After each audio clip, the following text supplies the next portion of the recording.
I am working as Urban Planning Program Manager at C40 Cities, a global network of mayors.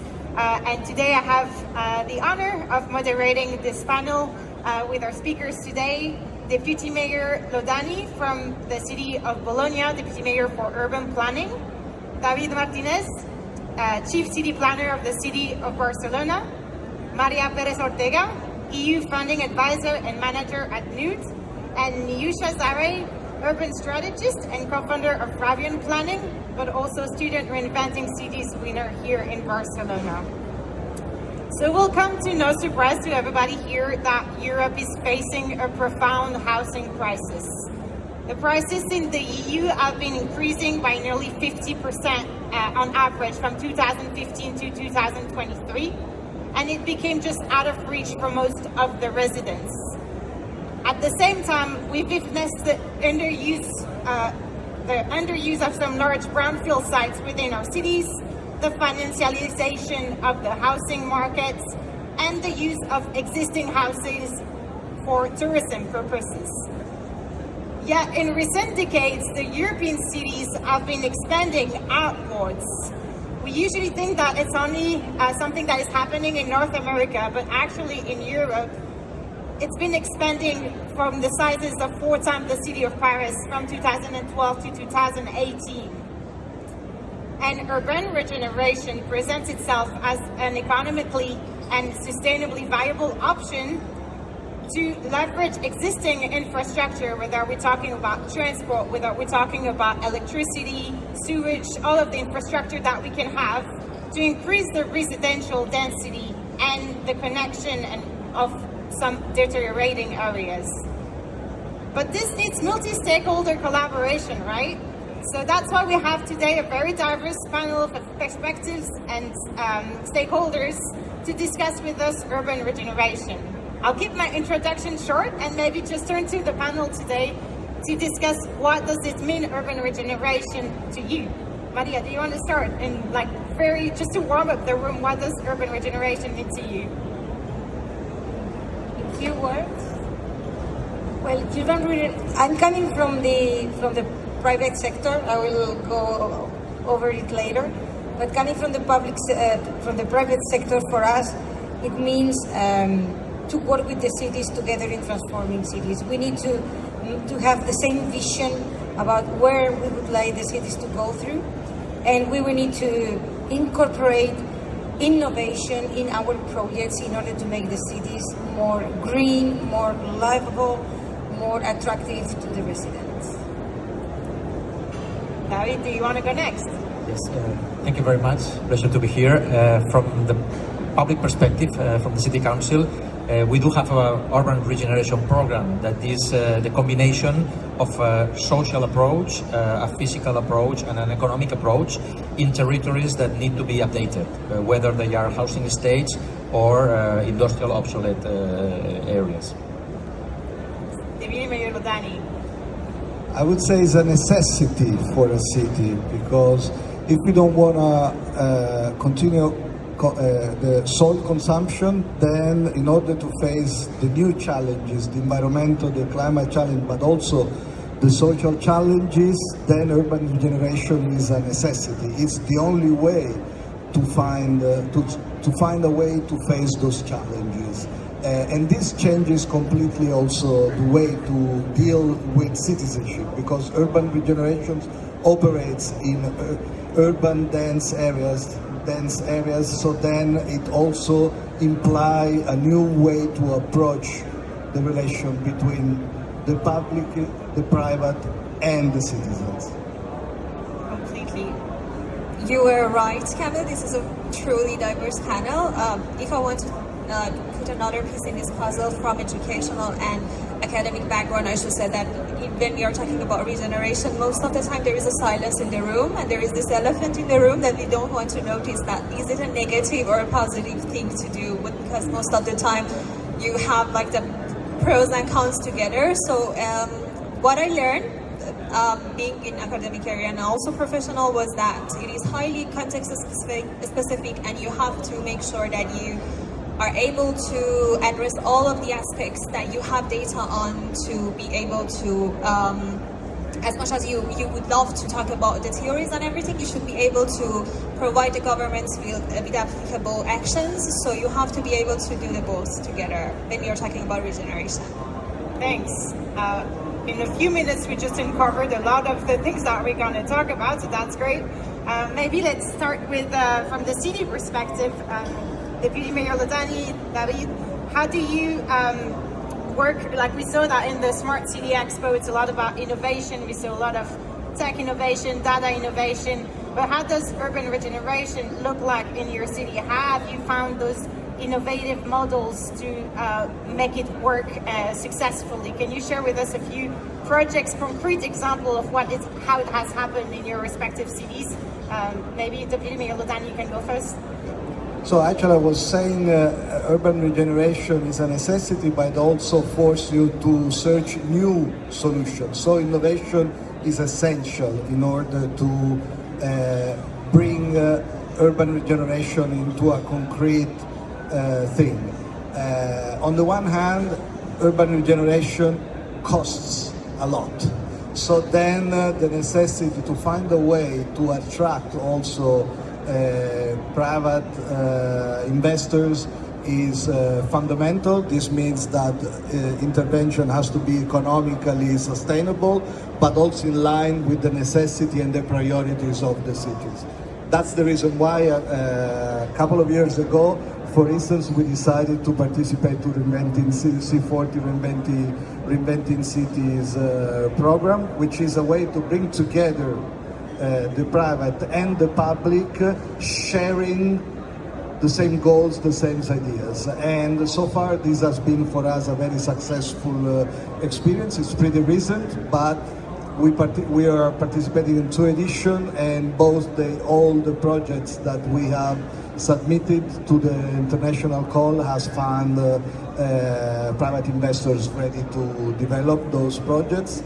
So that's one thing. On the others, and the others, I'm here because we also need the innovations in technologies. I was mentioning the necessity to create a new relations between the public, the private, and the citizens. So that's the reason why we are developing, among other things, a digital twin of the city that for us is conceived as a civic digital twin. So a digital twin which is not just a new technological infrastructure, a tool for the public administration, but also a civic infrastructure in order to make the citizen protagonist in imagining, analyzing, monitoring, and predicting the future. And that's particularly true also for urban planning. Thank you so much. And I think what you said about putting not only the data, but also the civic engagement and making sure that the communities are involved in the urban regeneration is very key. David Martinez, in Barcelona, you're the chief city planner. How does that look like here in Barcelona? Well, first of all, I totally agree with Deputy Mayor that urban regeneration is a necessity. When you have a consolidated city, there is no other way to intervene. In Barcelona, we have like 2 categories of urban regeneration. The first one has to do with housing estates.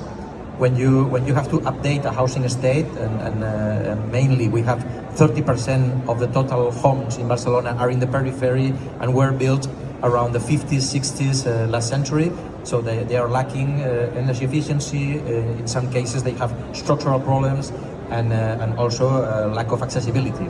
So in that sense, we launched the program of urban regeneration, and in parallel, we launched some innovation processes that aimed at prototyping some solutions that are very efficient in energy terms, that introduce the greenery in the facades, that can collaborate in the structural stability of a building, and also they can manage the water cycle. So we launch a challenge to the academia and to the industry to prototype these kind of solutions in the way that they can be scaled up, because it's a matter of how can we scale up those solutions, because the challenge is very big.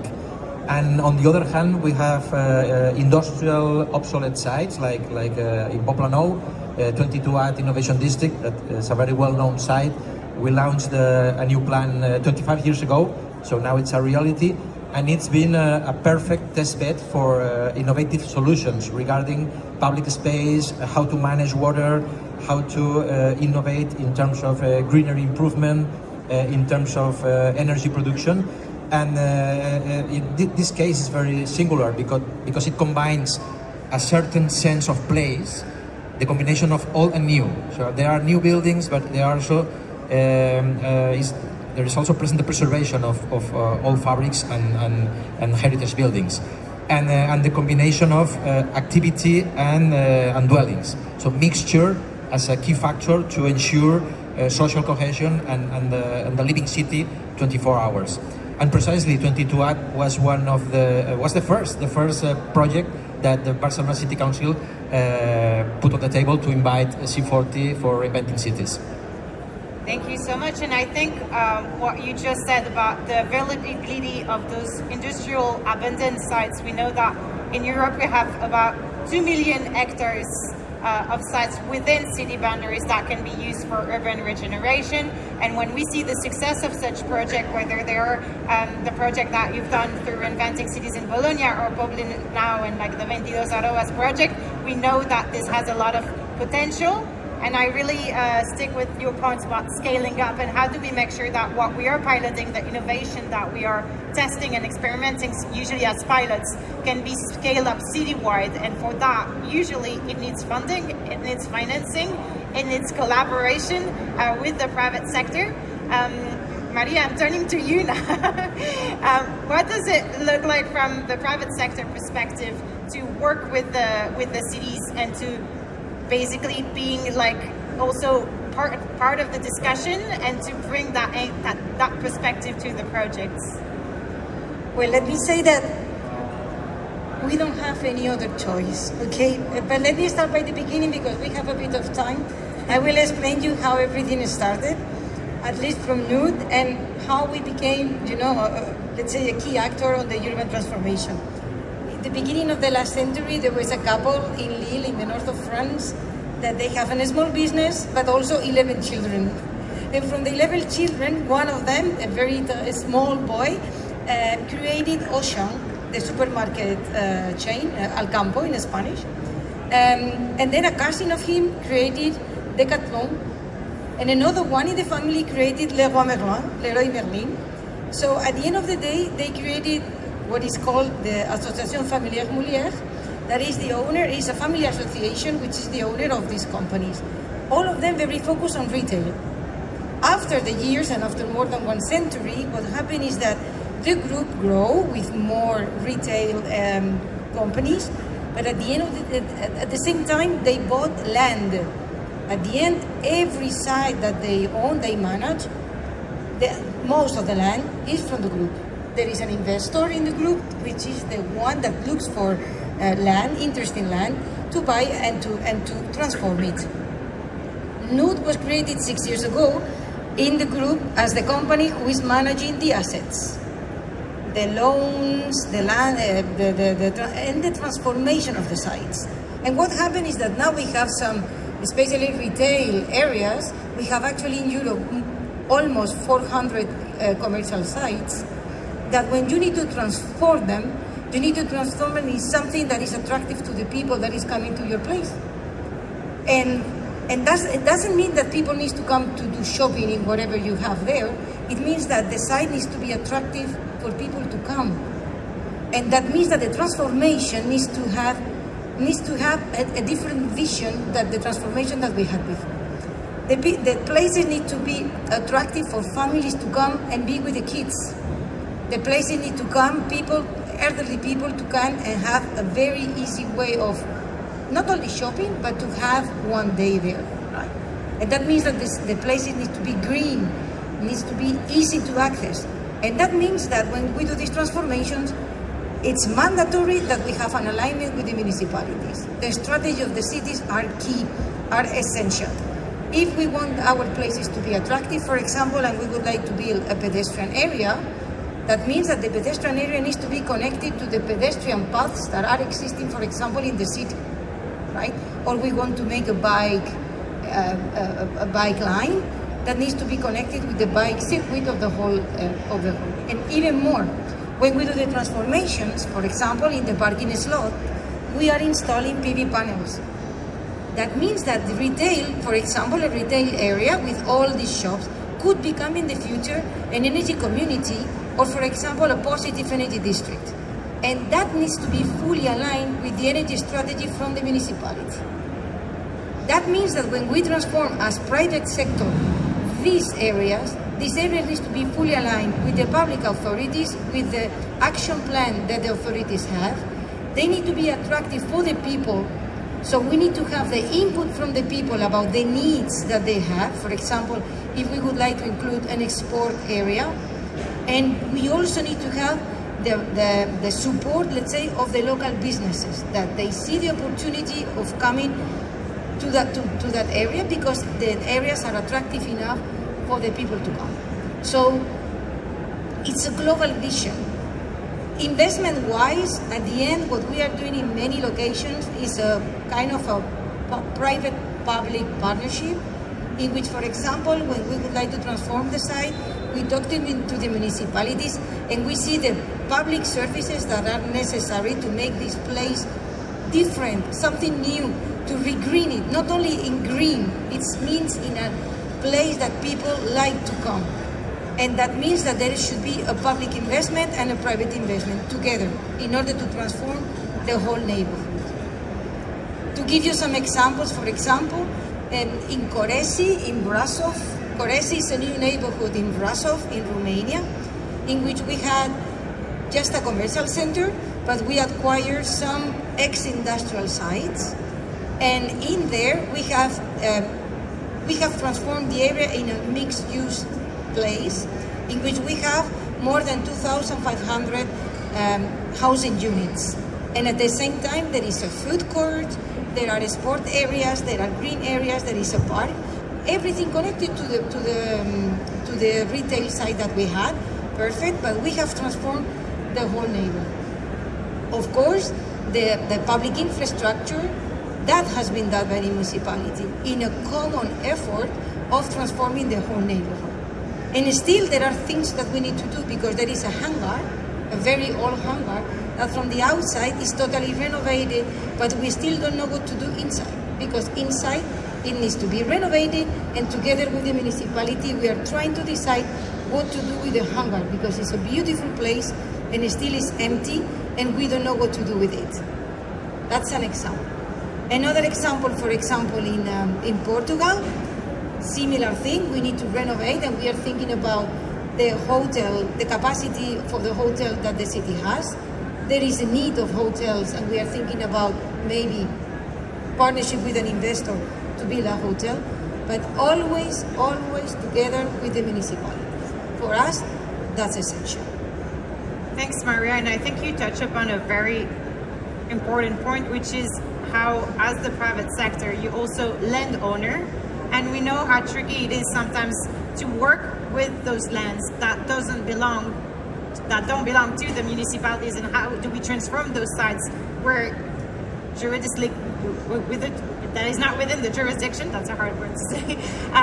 So how do you work, for example, in Bologna, how do you work with the private sector and also to make it attractive for the private sector to invest in those kinds of projects? Because we know that, especially if we want to create green, thriving neighborhoods that have the social benefits, the environmental benefits, the economic benefits, also working with local businesses, this will bring a risk to their investments.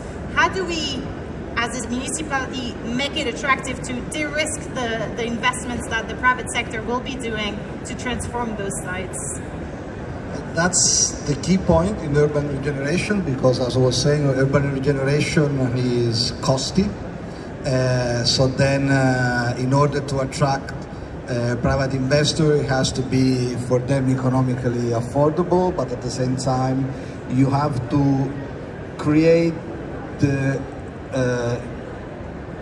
ecosystem which is able to give them more security in taking the risk of investing in Bologna. So for instance, in our experience, what we were doing was developing a strategic planning of the city in terms of the kind of city we are working for the future. So rearranging all the policies around what we call the city of knowledge. Bologna is known to be the oldest university in the Western world. There is a competition with Oxford. Then we agreed that probably the brand is most useful to Bologna than Oxford, so we are the oldest.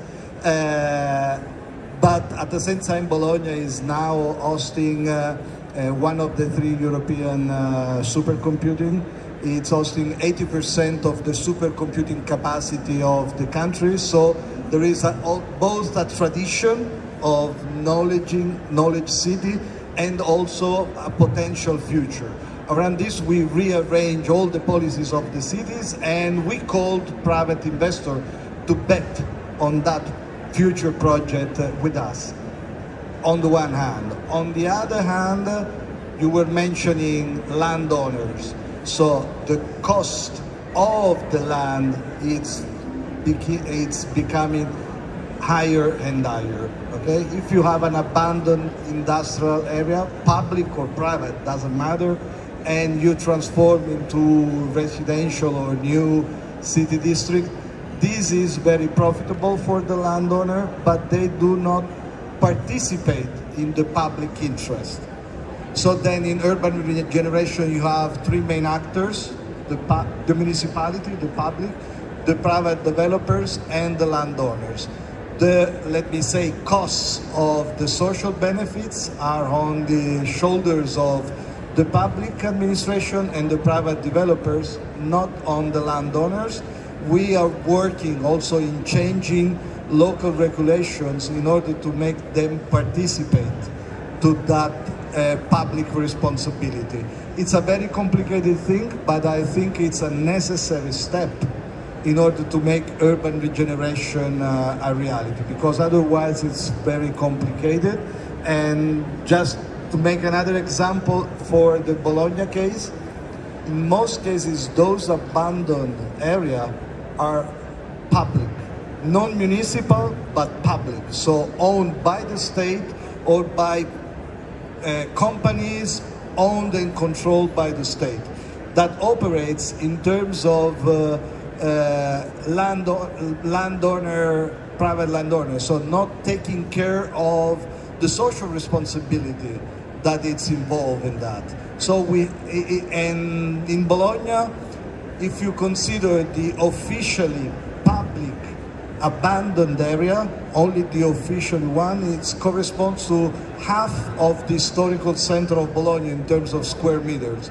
If you add to that the private abandoned area, it's almost 40% of all the urban territory of the city. So it's the key issue if you really want to operate in urban regeneration and make urban regeneration a tool for facing those challenges I was mentioning before: the social, the housing, the environmental, the climate challenge. Thank you. And I think also regarding what are the contribution of those transformation of site to the public good, to the public interest, we know that there is also some policy changes that we see in some of our cities. I know that in Barcelona there is like this contribution of the transformation of some of the lots to like contribute with some public space allocated to the public. But I think it is the kind of like innovative policy changes and models that will make the difference in the cities that we are building and the housing that we are building that is really missing and like putting the price so high at the moment. We talked about the collaboration with the private sector, but today we have the chance to have Niusha, that is like the youth voice in this panel. You are the winner of the Student Reinventing Cities competition here in Barcelona. This was a competition that the city of Barcelona organized with C40. It's the third time. It was the third time that we were organizing this together, and having this perspective of the youth and thinking about what the cities could look like in terms of urban regeneration from the very small scale. The project was about rethinking the old passages in the old town of Barcelona. So down to the street regeneration. Can you tell us a bit more about your project and how you approach it? Yes, sure. Thank you for the introduction. So the point was that I totally agree that the cities today need the regeneration that we talk about, and we mentioned all the three layers of just pushing this kind of regeneration, like the public, privates, and landowners, and also the governments. But the point in our the focus in our project was that we find an element that we wanted to put the focus on, which was the stories and the narrations that are in the heart of the city. So we try to focus on the details of the day-to-day life of the residents in the Barcelona, and we try to just explore these narrations that they have, and we wanted to make sure that these narratives are they're ready to go through the theories of planning, and then from that we had this chance to focus on the actions that we want to be that we want to present the city with. So the point for us was that making sure that this regeneration, although this is a very small scale, we wanted to make sure that this is some kind of a fractal thing that just wants to repeat itself other places. And one thing that I wanted to mention was that the thing that gave us this confidence to go on with our plan was that how accessible the information was about the city of Barcelona. So I wanted to thank everyone that actually contributed to the previous plans that had already been there, and it was accessible for us. And it was that, so I agree with you that you said that we have to do these experiments about the regeneration and make sure that they are able to scale up. But I wanted to also add that this is very important to share the story of what happening through each exercise of regeneration that we have in different cities all around the world. So maybe we could just extract different stories from each experiment, and then we have to find this courage to do the same experiments also elsewhere. So this was actually our approach. And also one thing was that I think C40 had a great job to make this bridge between this academia. We are coming from an academic background and also being in a professional field. So it was really good to find a way from academia to present the city with innovative ideas that we might have. Thanks. And what would be for you the main takeaways that you will like to say to cities regarding taking into account and engaging the youth within their urban regeneration programs? Yes, so the funny thing was that we, as long as we have this approach of storytelling, we have a persona for our project, which he was a boy named Lucas, and he was all around our plan, so trying to engage also, not only we were as a youth engaged in the city regeneration, but we will also want to make sure that the next generation is also involved and taken note of in all the processes that we have for the urban regeneration. And so in our plan, the most important takeaway that we wanted the city of Barcelona to have was that we presented our action into 4 different elements of interactions that people and places can have through stories, which is interactions of construction, communication, inspiration, and exploration. So within these 4 elements, the citizens should be able to, and we were able to, and government can be able to notice these narrations, activate them, and also use them to push different kind of regeneration plan that they have. Thanks, Yusha. And David, it's the 3rd time that the city participated in the Student Reinventing Cities competition. Where do you see the value in of this participatory planning approach, and why will the city of Barcelona participate in such a program? What does that bring to the city planning strategy? So planning, we can imagine planning as a conversation. If planning is a conversation, in Barcelona we have a long tradition in participatory processes. So the citizens, the neighbor, they can participate in the decisions. They don't have to play the role of the technicians. It's not a matter of designing. For that we have planners, architects, engineers, and so on. But for me, the citizens and the neighbors are like the voice of the place, like the voice of the past, something that you cannot identify just from the drawings or from the technical approach. So if the citizens and the neighbors are the voice from the past, the youth are the voice from the future. So in my opinion, having students involved in processes of thinking about the future or about how to evolve in a specific area in a city has the value of shaking the board. So they are the people that shake the board. They are the people that that bring fresh air to the conversation. So in my opinion, the combination of the sense of identity, the voice of the past, and the fresh air and the voice of the future, is something that the decision makers we do need. So I cannot imagine a process of approaching a designing process, a planning process, without both voices, the voice of citizens and the voice of the youngers. And it's important that from the Barcelona we keep pushing the reinventing cities, having the students. This year we will also propose a new place. If last year it was a matter of the little scale at the heart of the city, in this year we will be working in Trinitat Nova, which is a neighborhood in the slopey part of Barcelona, near the mountain of Collserola. And the issue, the question that we will launch the students is, how can through public space or through strategies regarding the small approach, how can we jump the big barriers? How can we jump the ring road? How can we jump the river? How can we connect with other municipalities surrounding Barcelona and reach to other natural areas? So that will be the proposal for us for the next edition, in this sense of how can we, through a strategy of small interventions, go jumping the barriers that we have at a metropolitan scale, at the city level. Great, that's exciting. And yes, if you want to know more about this new call for projects, please come to us, because this is a new edition. Since we have still a bit of time, Maria, you mentioned that you're also engaging with communities through some of the projects that you're redeveloping. How does that work from your perspective? Well, quite often what we do is that when we would like to transform some sites, we really do some, I wouldn't say co-design, but we really talk to the people about the needs that they have.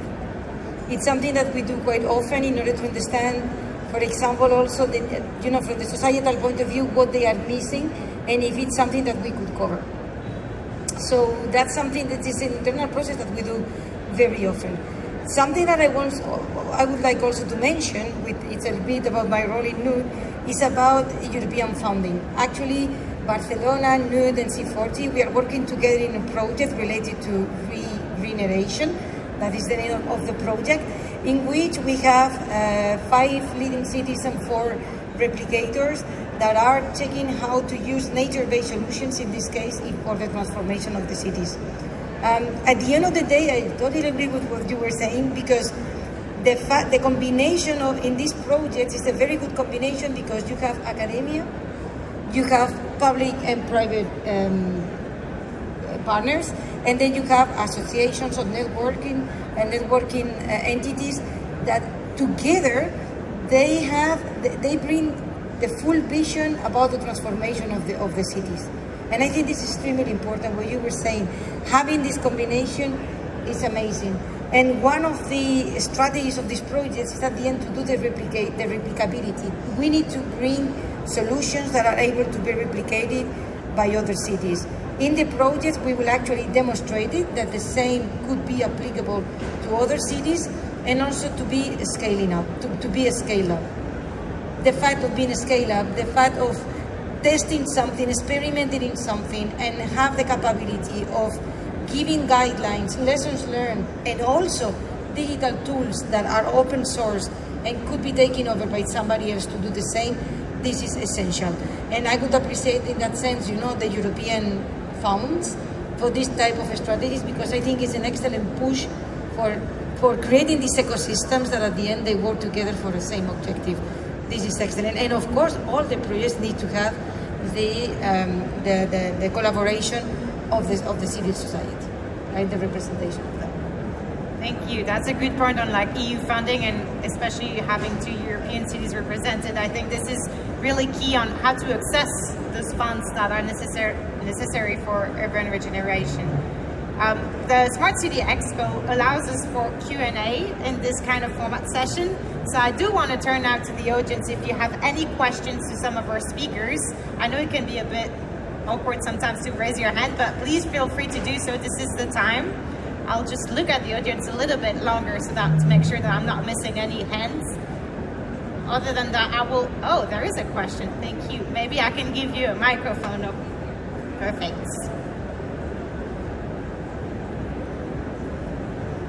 Thank you. Okay, well, hello, very interesting, the whole conversation. I wanted to ask you, I find that many urban regeneration projects still treat sustainability and digitalization as separate tracks. In that sense, how do you think both investors and cities can structure mechanisms in order to track the benefits of all these urban regeneration projects and to report them so that we all in this ecosystem can build more trust for public and private investment? Thank you for this question. Who wants to take it on the monitoring aspect? Who wants to go first? In the case of Barcelona, I have two examples of that. The first is that the urban regeneration program have some indicators that are measured before the implementation of the program and after the implementation of the program. So you can see years after the program in which terms the social income has increased, or education has increased, or the energy consumption has decreased, or whatever. It's also true that those indicators are not just linked to the program, because you have a general framework that you cannot avoid.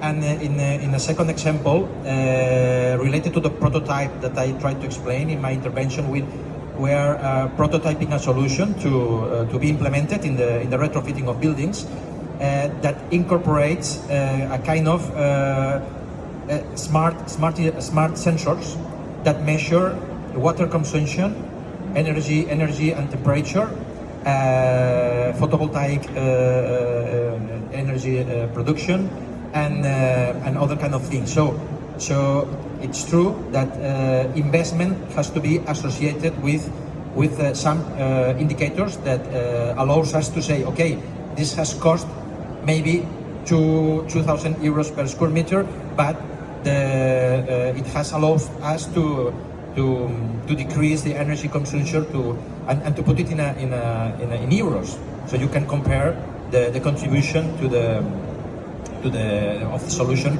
in economy figures. Yeah. Do you want to go next? Just a quick note, because this is a key issue in urban regeneration from the perspective of a municipality, because it is not evident that urban regeneration produces immediate benefits, and in some cases residents, citizens are quite skeptical about the impact. So on the one hand, we are working too on defining indicators, but on the other one, the idea of the digital twin project I was mentioning is conceived also as a way to face that kind of project. I was mentioning the fact that we are developing a civic digital twin, which means that so not only we want to develop a tool in order to analyzing and also predicting the impact of urban regeneration on the city, but as you know, all these kind of tools, so made up with algorithms, are not neutral. An algorithm is not neutral, it's political, because the way in which you organize the algorithm give you the results. So that's the reason why we want to make the citizen the protagonist of the developing of the digital platform, of the digital twin tool. because it's only in this way that you can create a democratic infrastructure in order also to evaluate the impact of urban regeneration. Of course, this is very complicated. For us, it's like frontier research, because this is not, and in some way, it's going beyond the smart city paradigm, because the smart city paradigm is a technological paradigm. But if it has to be put on the city, then it's not just a technological matter, because city is made up of people. And the civic energy of the people, it's something that goes beyond the technology. So it's an open challenge within those global challenges I was mentioning at the beginning of our conversation.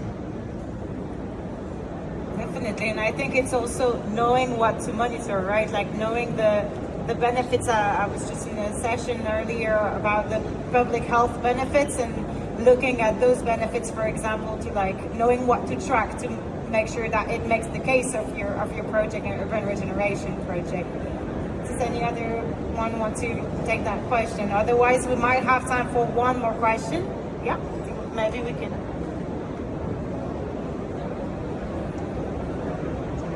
I'll read that. Thank you.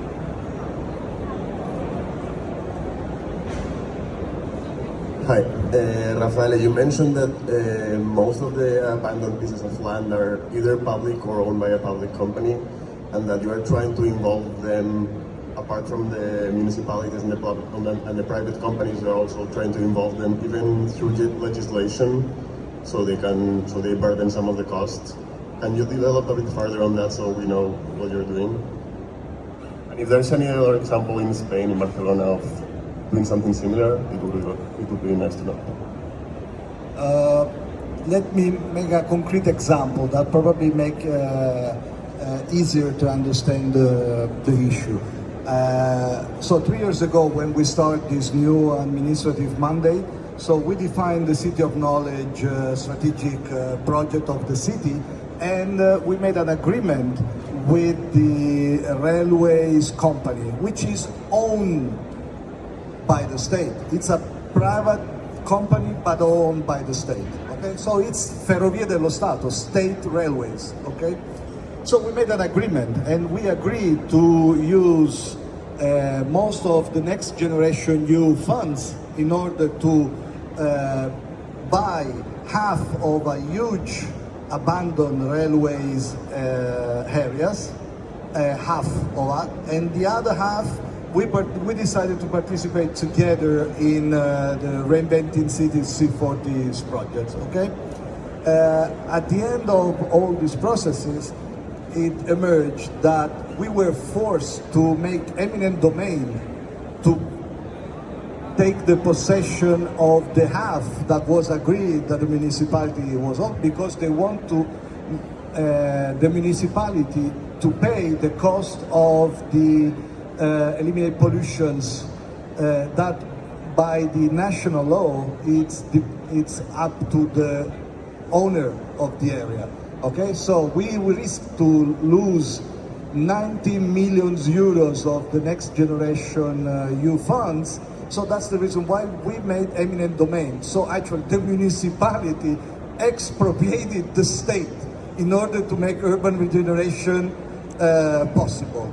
And on the other hand, Enud was actually the winner of the C40 competition for the other half, and they are struggling with the railway station in order to make possible then the transformation. So that's a concrete example when municipalities have very few tools in order to face those challenges, but it's a necessity. John Subirats, who was the former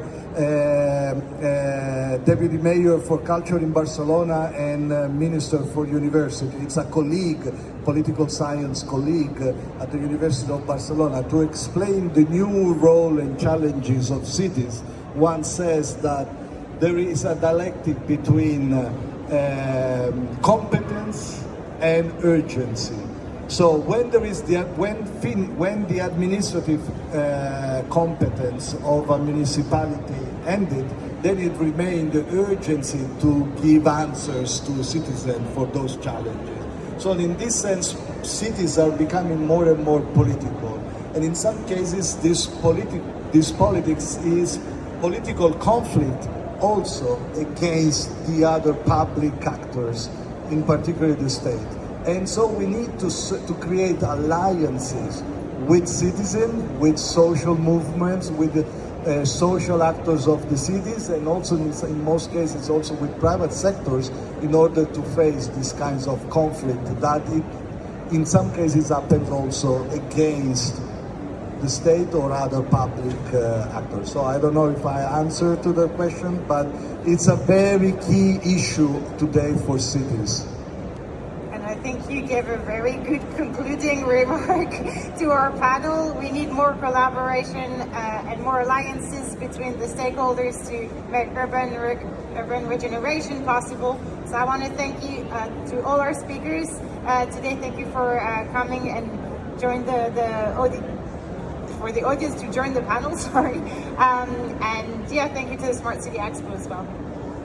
Thank you. Thank you very much.